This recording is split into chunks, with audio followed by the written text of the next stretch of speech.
தமயந்தி சீரியலில் நாளைக்கு என்ன நடக்க போதும் பார்க்கலாம் வாங்க. எபிசோட் ரொம்ப அருமையாக இருந்துச்சுன்னே சொல்லலாம். ஸ்கிப் பண்ணாமல் ஃபுல்லோடையும் கேளுங்க. அதுக்கு நான் இந்த வீடியோ பிடிச்சிருந்துச்சுன்னா லைக் பண்ணி பாருங்கள். ரொம்ப பிடிச்சிருந்துச்சுன்னா நம்ம சேனலுக்கு வந்து சப்ஸ்கிரைப் பண்ணி கண்டினியூஸாக ஆதரவு தாங்க.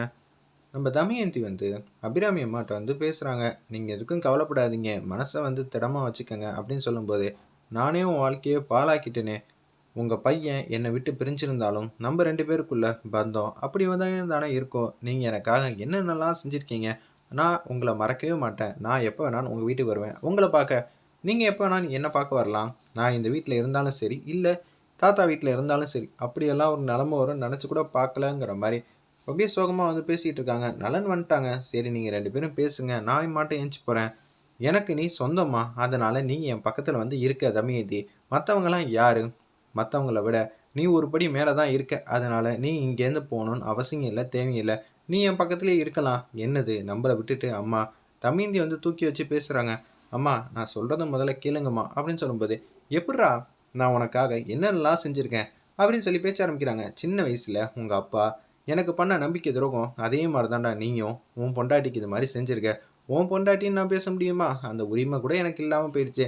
உன்னை தூக்கிட்டு வந்து வளர்த்ததே வந்து வேஸ்ட்டுப்பா. நான் எதுக்காக உன்னை தூக்கிட்டு வந்து வளர்த்தேன்னு எனக்கு தெரியவே இல்லை. உங்கள் அம்மாவுக்கு பண்ணி கொடுத்த சத்தியத்தை நான் காப்பாற்றுறேன் என்ன, ஆனால் அது எவ்வளோ பெரிய பாவம்னு என்னால் இப்போ புரிஞ்சுக்க முடிஞ்சிச்சு.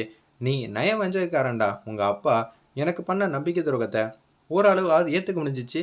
அவள் ஏதோ சுயநலத்துக்காக வந்து மாதிரி பண்ணாப்புல, என்னையும் கைவிடலை. ஆனால் நீ பண்ண நம்பிக்கை துரோகம் இருக்கே, உங்கள் அப்பாவோட 100 மடங்கு நீ அவரோட பெட்டர்னு நிரூபித்து காட்டிட்ட. அம்மா என்னம்மா சொல்கிறீங்க, அப்பாவோட நான் மோசமானவனா அப்படின்னு சொல்லி கேட்குறாங்க. அந்த இடத்துல நலன், ஆமாண்டா சின்ன வயசில் யார் யாரோ பேசுகிற பேச்சுக்கெல்லாம் எதையுமே காது கொடுத்து வாங்காமல் ஏன் புள்ளன்னு நினச்சேன். ஆனால் நீ ஏன் புள்ளையாவா நடந்துக்கிட்ட?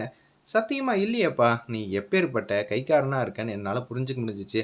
பிஸ்னஸ் வைக்கணும்னு ஆசைப்பட்டேன். அதுக்கு ஃபாரினில் படித்தாதான் உண்டுன்னோட என் சொத்து பத்துலேருந்து எல்லாத்தையும் விற்று எல்லாரும் வேணான்னு சொல்லியும் கூட நான் எதுவுமே கேட்காம உனக்காக ஏகப்பட்டதெல்லாம் செஞ்சுருக்கேன். பெரிய ஒரு இன்ஸ்டியூட்டில் உன்னை சேர்த்து விட்ருக்கேன். எத்தனை கோடி தெரியுமா உனக்காக வந்து செலவு பண்ணியிருக்கேன். அம்மா என்னம்மா இப்படியெல்லாம் சொல்கிறீங்க?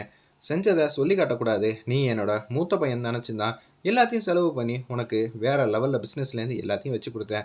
கடைசியாக நீ பிஸ்னஸ் பண்ணணுன்னு கேட்டப்ப இந்த வீட்டில் குண்டுமணி தங்கம் கூட இல்லாத அளவுக்கு உனக்காக எல்லாத்தையும் ஏற்பாடு பண்ணி கொடுத்தனா இல்லையா? என் பையன் நினச்சி தானடா எல்லாம் செஞ்சேன்.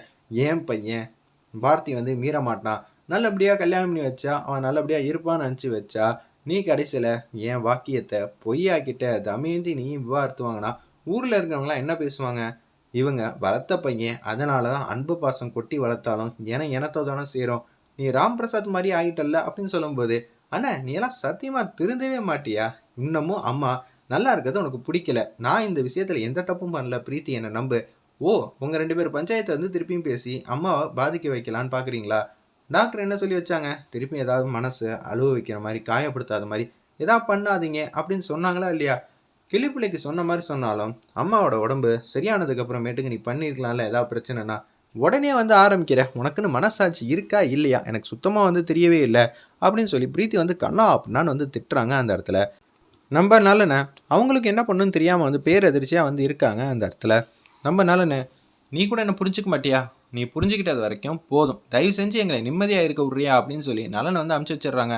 சைலஜாவும் ராம் பிரசாத்தும் வந்துடுறாங்க. அந்த இடத்துல என்னது சத்தம் ஓவராக இருக்குது, பிரீத்தியா அப்படி பேசிக்கிட்டு இருக்கா?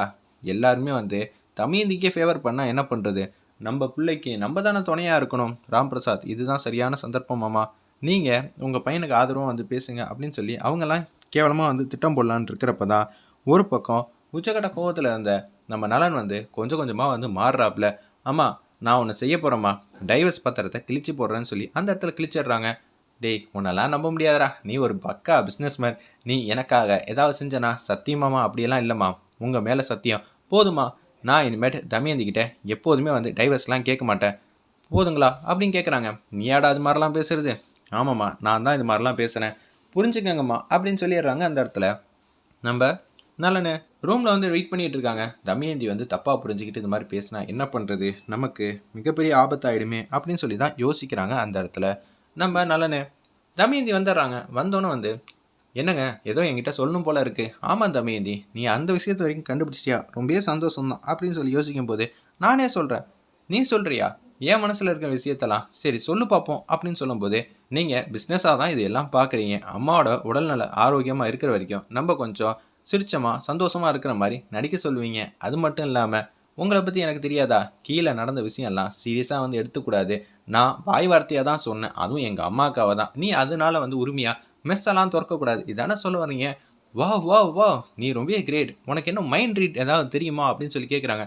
மைண்ட் ரீட்லாம் தெரிய வேண்டிய அவசியம் இல்லை, உங்கள் கூட இருந்ததுக்கு நான் இது கூட கற்றுக்கலன்னா என்ன, இன்னொரு படி சொல்லட்டா.